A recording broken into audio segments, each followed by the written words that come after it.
¿Qué tal, queridos estudiantes? Soy el maestro Genaro López y le doy la bienvenida al Instituto Frontera. Estar conscientes del dolor y del sufrimiento humano, la pérdida económica y la destrucción ecológica de una guerra nos invita a evitarla. Esta es mi opinión. Estamos aprendiendo del imperialismo y del colonialismo y las consecuencias y causas de la Primera Guerra Mundial. La unidad, expansión del imperialismo, unidad 1, y el día de hoy hablamos de la Primera Guerra Mundial que comienza el 28 de julio de 1914 y finaliza el 11 de noviembre de 1919. De 1918.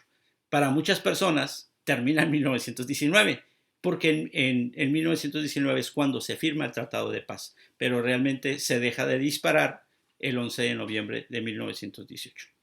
Las causas, primero, les platico que el 28 de junio de 1914, en Serbia, que es un país muy pequeño, abajo de, bueno, Serbia todavía existe, del Imperio Austrohúngaro en el mapa.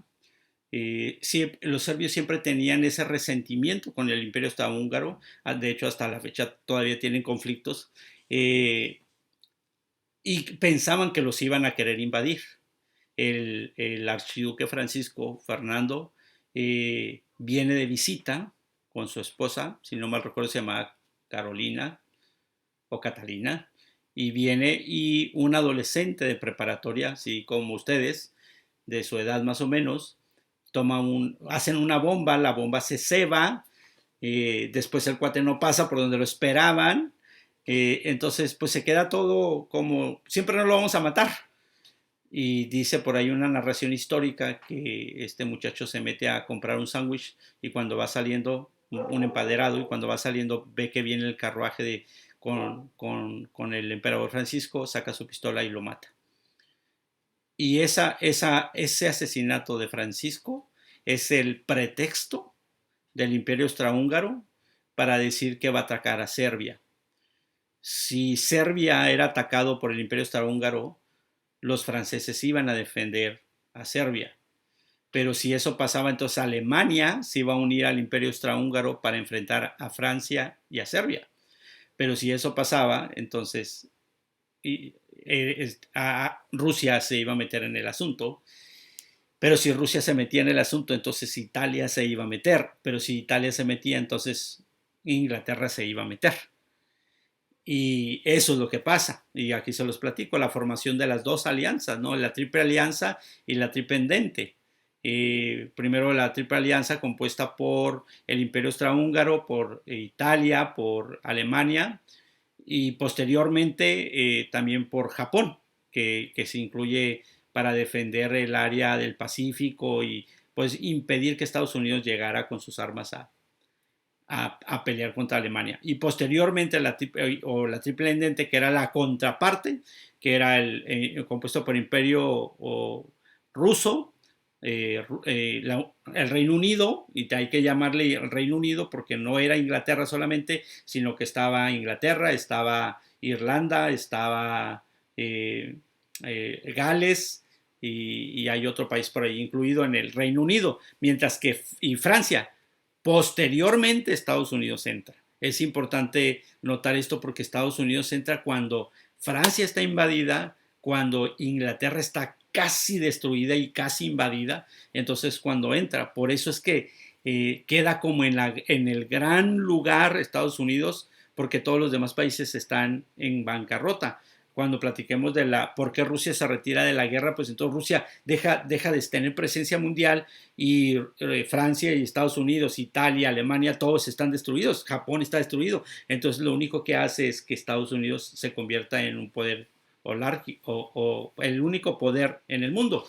Y déjenme platicarles que para que Estados Unidos en el siglo XX, a principios del siglo XX, pues hace más o menos como unos 120 años, pues Estados Unidos era un país común, o sea, estaban viniendo de la guerra de secesión, apenas los dos, los países del norte con los países del sur se habían juntado, no tenían tanto. Sus armas eran muy parecidas a las de cualquier parte del mundo, realmente como las guerras mexicanas, los aviones de la Primera Guerra Mundial eran muy parecidos tanto mexicanos como norteamericanos, ¿no? Porque luego decimos, ay, nosotros íbamos con unos avioncitos de papel y empezamos como a darle un lugar, pues como a jugar rudo contra los mexicanos, pero en realidad en ese tiempo de la Primera Guerra Mundial, pues en el mundo casi era muy parecido el desarrollo tecnológico, el desarrollo armamentístico, a excepción de Alemania que ya llevaba una ventaja y no se diga más en la Segunda Guerra Mundial.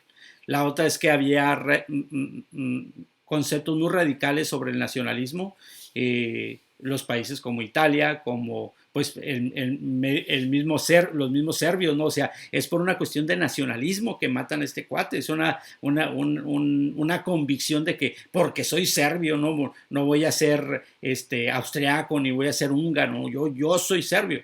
Entonces, por ese mismo sentido de la defensa del nacionalismo es que se arma la Primera Guerra Mundial y el desarrollo de la industria armamentística, pues sobre todo de Alemania, la extensión del imperio europeo, que de alguna manera el imperio austrohúngaro sí quería hacer crecer hacia el sur, hacia el oriente, más su poderío geopolítico.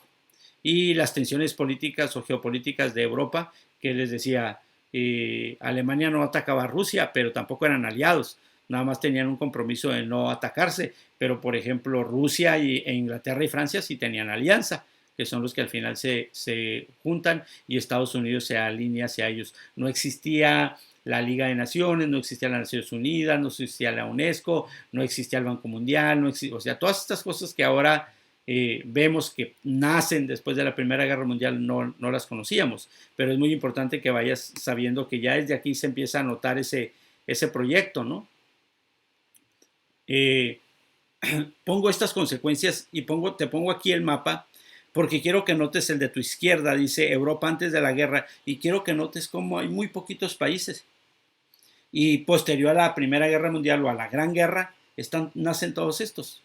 Entonces, ¿qué pasa? Se destruyen los imperios. El imperio austrohúngaro se divide en dos grandes países, Austria y Hungría. Pero también a ellos les quitan parte de sus territorios, unos para convertirlos en Checoslovaquia, que no existía, lo hacen Checoslovaquia, luego hay unas partes de Europa, perdón, de Alemania que le quitan terreno a Alemania, de hecho Alemania, pues obviamente como era como la mamá de la guerra, ¿no?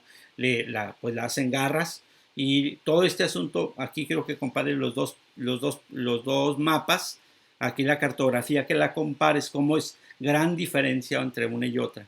Entonces lo que se trataba es, ya no hay más imperios. Hay algo que me llama la atención, el emperador Chihito, que era el emperador japonés, participa en esta guerra y digamos que en la Primera Guerra Mundial matan a todos los líderes de la Primera Guerra Mundial que perdieron, pero a él no. Y en la Segunda los matan también, pero a él no. Es curioso. Y el único imperio que hasta ahorita existe todavía en el mundo, que se conoce como el imperio japonés o el imperio nipón, todavía sigue existiendo. Claro, tiene un parlamento y tiene un presidente, pero el punto aquí es que todos los imperios desaparecieron a excepción del japonés. Mi hipótesis es de que es porque pues hay armas nucleares, nucleares en Japón, que es como una base militar de Estados Unidos en Japón. Es mi hipótesis, ahí humildemente, ¿no? Y la otra consecuencia es que se empiezan a desarrollar ideas ideológicas. El capitalismo, y pongo aquí el símbolo de Coca-Cola porque lo que les comentaba al principio, y luego tenemos a la cruz del nazismo, la esvástica, que ellos no son los primeros que la usan, ya se usaba antes, pero la toma por la cuestión mística. Y luego viene el fascismo en Italia con Mussolini, y después viene Rusia, que se convierte en URSS, vamos a platicar en la siguiente clase, porque se convierte en la Unión de Repúblicas Socialistas Soviéticas, lo platicamos, pero aquí quiero que noten que como consecuencia de la Primera Guerra Mundial, de que Alemania, Italia, el Imperio Austrohúngaro y Japón son derrotados, nacen ideologías nacionalistas o naciodemocráticas. De hecho, nazismo es como nazi socialista es ese concepto de nazi socialista. Y se hace así, y todavía se usa la esvástica como símbolo de supremacía blanca. Y bueno, al final de la materia vamos a platicar un poquito de eso, pero quería mencionarte estas consecuencias ideológicas que se convierten en las potencias que entran en guerra con estas ideologías en la Segunda Guerra.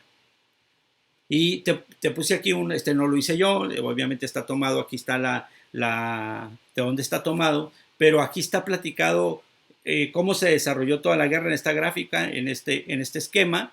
Está muy interesante, me pareció interesante ponértelo aquí para que lo pudieras ver y cuando te haga alguna pregunta aquí en el quiz, pues tú puedas venir rápido y aprender qué te estoy preguntando. Las doctrinas, por qué se hace el nacionalismo, por qué se hace el armamentismo, por qué se desarrolla el concepto de imperialismo y sus rivalidades, quién entra primero en la Primera Guerra Mundial, quién entra segundo, cómo se van agregando, cómo la Triple Alianza y la Triple Entente se convierten en 3 países contra 3, después 4 contra 4 y después empiezan a multiplicar los países porque obviamente tengo que pasar por tu aire de un país y tengo que atacar el otro. Y aunque España se mantuvo en la Primera Guerra al margen, bueno, eso económicamente le ayudaba mucho a España porque le podía vender a los países que estaban en guerra.